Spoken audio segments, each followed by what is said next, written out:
In this video, we'll formally introduce the multilayer neural network. We've seen previously that there are certain problems that a single artificial neuron can not model well because it's a problem which is, say, in a classification setting that is not linearly separable.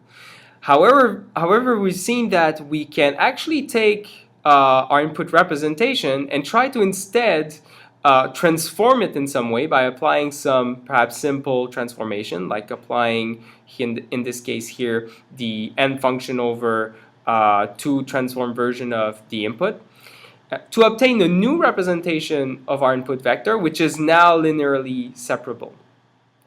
And if the computation of this representation can be made by artificial neurons, then this is suggesting a more complicated model for more complicated problems, which would consist in first computing a set or a number of artificial neurons that will compute this new representation, and then connecting those neurons to an output neuron, which would do the rest of the job and finish the computation of our more complicated function. And so this will be the inspiration behind the use and development of multi-layer neural networks. So let's look at this idea more formally in the case of a single hidden layer. What we mean by the hidden layer is the computation of this representation, which will make the problem more linearly separable. And so in the single layer neural network, we'll have the first part of the computation, which will compute the representation, and then finally the computation of our output unit, which will perform the the computation of our binary classification. So more formally, when we're computing the hidden layer, we will compute again a pre-activation function. And now in this hidden layer we see here, we might have several neurons, not just a single neuron. And so each of the ith neuron, which I will call, whose activation function, the output activation, will be h of xi, will be connected to all potential inputs. And so the connection between the ith hidden neuron with the jth input will be contained in some matrix, which we will call W and its exponent in parentheses 1. So this is to refer to the case where we have just a single hidden layer. So W1 is the weight matrix for the first hidden layer. And similarly, we will have biases. And so the bias of the ith hidden unit will be BI, and the one here in the exponent is to refer to the first hidden layer again. So whenever we are computing the pre-activation, we will actually have a vector of pre-activation where the ith element of that vector will be the ith pre-activation for the ith neuron in that hidden layer. And so for the ith vector, the ith pre-activation will get the ith bias plus the weighted combination of all inputs xj, and where xj will be multiplied by its connection with the ith neuron. And if we want to perform this computation, for each hidden unit, so in fact we can write it into matrix form to obtain directly the pre-activation vector. And this would only essentially correspond to taking the vector x, multiplying it by our matrix W1, and then adding the whole vector of biases B1.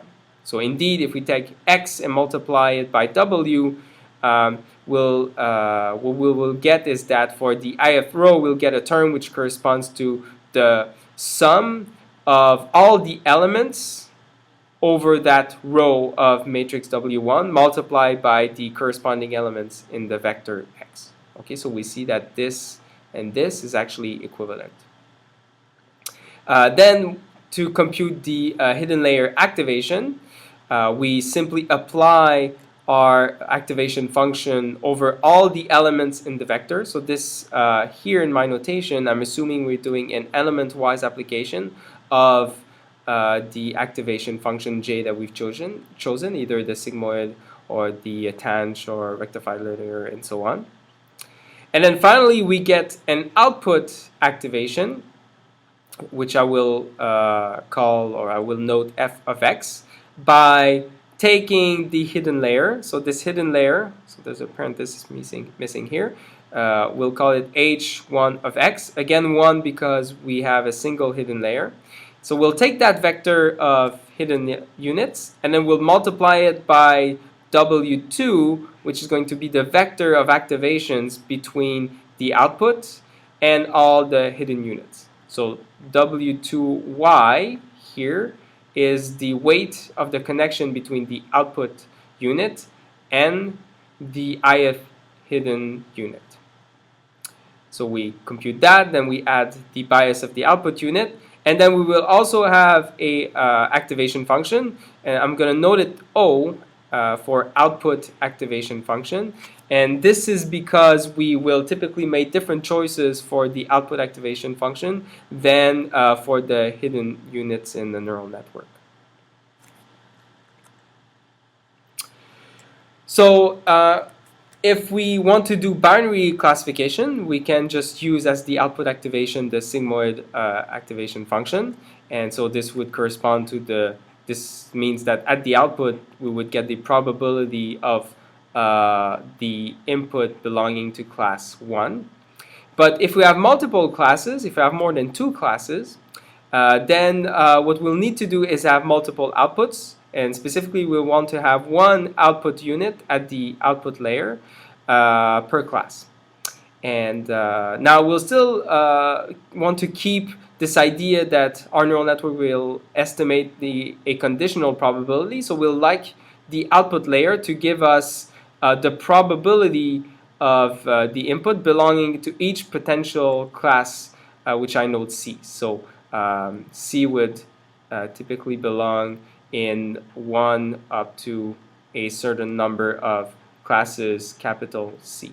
Okay, so if we had 10 classes, then capital C would be equal to 10, and so we would have indexed all of our classes from 1 to capital C, 1 to 10. And so to get an output which corresponds to a valid conditional probability, what we'll use as the output activation function is what is called the softmax activation function. And what it takes is that it takes the pre-activation and it simply takes the exponential of all elements of that pre-activation vector. So it's a vector now because we have multiple classes, so we have multiple output neurons, and so we have multiple pre-activation values. So the softmax takes the exponential of all of those numbers and then divides each of these numbers by the sum of the vector, by the sum of the exponential of the pre-activation for all possible classes C. That's why we have a sum over C here. Okay. So because we are normalizing our vector like this, because we're dividing by the sum of the numerators here, then we are guaranteed that it will sum to 1. And that's because we're divided by the sum of the numerators. And also we're guaranteed that it's going to be strictly positive, and that's because the exponential of any number is necessarily greater than 0. So we will have a valid probability distribution because the probabilities are positive and they sum to 1. And then if we want to predict an actual class, so if we get an input X and want to actually assign it to a particular class, then the natural thing to do is to use the class with the highest estimated probability. That is, again, we just look at all the output units and we output the class associated with the output unit that has the largest value. And finally, in the previous example, we had only a single hidden layer, but there's no reason for not using multiple hidden layers. And we will discuss in other videos why we might want to do that. But to get this generalization to multiple hidden layers, say L hidden layers, we'll have now a pre-activation function, a pre-activation value at any hidden layer K. So we'll call that AK of X, and this will just correspond to the bias of that hidden layer plus the matrix of connections for that kth hidden layer multiplied by the activation values at the previous hidden layer, so at the hidden layer k minus 1. And if we use, for our definition, if we assume that h0 of x is just x, so h0 would be the 0th hidden layer, so this will correspond to the input layer here in our definition, then this correctly defines the pre-activation value at all hidden layers. And then to get the hidden layer activation, so the output of the hidden units at each hidden layer, what we do is that we simply apply again the activation function on the pre-activation of the corresponding hidden layer. And then to get our output layer activation, which corresponds to the index of the layer k equal to L plus 1, where L is the number of hidden layers, then what we could, if we use these definitions here for the pre-activation function, so for the layer L plus 1, H L plus 1 of X is going to be, again, the pre-activation function, but passed through an activation function. For the case that we have the output layer, so the index L plus 1, we'll use, however, not the G activation function, but the output activation function that we're noting O.